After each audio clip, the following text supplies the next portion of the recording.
Hello, everyone. It's your boy xseelance here, and we're back with a brand new series where I take my beloved Paris Saint-Germain and put them in the biggest farmers league in the world, the Premier League, where we try and compete with City, try and win the league title, and along the way, win our beloved Champions League. Now, all jokes aside, this is going to be very difficult because the Premier League is the best in the world. So, here we go. Well, we're obviously going to pick the best club in the world, which is PSG.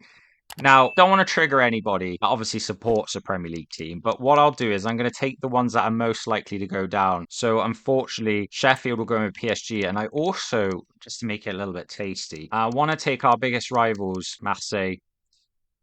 Oh, I don't even want to put them in there, and we're going to take them out for. Well, at least Burnley and Sheffield will probably get Champions League spots. So, there's wins-wins. And if we look at what we're up against here, I mean, look at PSG. It's critical, critical, critical everywhere.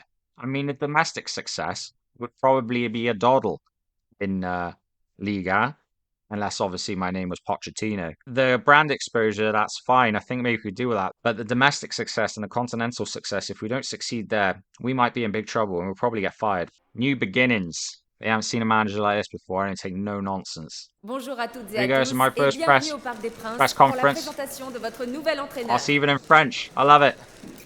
There's me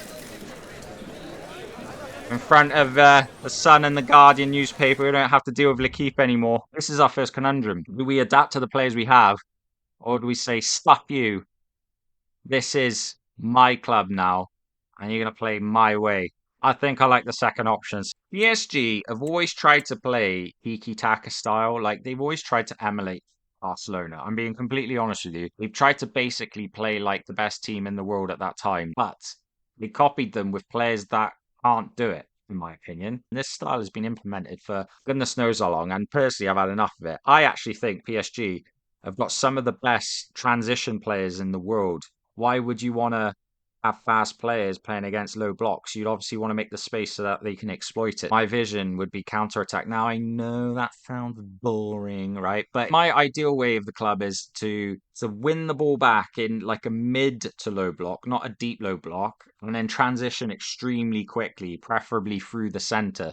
We'll see what we can do. We should sign players that actually fit our tactical vision. So there's going to have to be some brutal cutbacks at the club. Here we go. We've got coaches that we can hire. We've got 4.5 million for coaches. I mean, that is very good. We're gonna have to save some of that budget, I'd imagine, for referees, like certain Premier League clubs.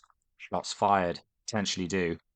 No, I'm only joking. We've hired as many coaches as we can with the right tactical vision. I mean, we're nowhere near where we should be, but I mean, I suppose we can improve with time. I don't think there's any point hiring people that don't share our vision. What we need to do is decide what formation we're going to run for our vision. This is what PSG has normally been set up as, the 4-3-3, but I don't think we've got enough good midfielders to do that. And also, I feel like we've got very good wing backs. You can see on the bottom the little ticks by the formation tell us which ones fit our vision. Now, the ones I had in mind, I had three in mind. Two of them do have the ticks, one of them doesn't. So we're going to try the ones that do work, which is the 5-2-3 and the 5-2-1-2. Now, the 5-2-3 doesn't really help my vision with going through the center, but it gives us the option of going to the wings and then back in the middle. Now, something else that we need to do, which is very important at this club, and I have said we need to be ruthless. We unfortunately need to get rid of those close to retirement because I don't want to be paying pensions. That means that everyone over 30 is going to get the chop unless they're extremely good. Keylor Navas has been fantastic for us, but he is going on the list.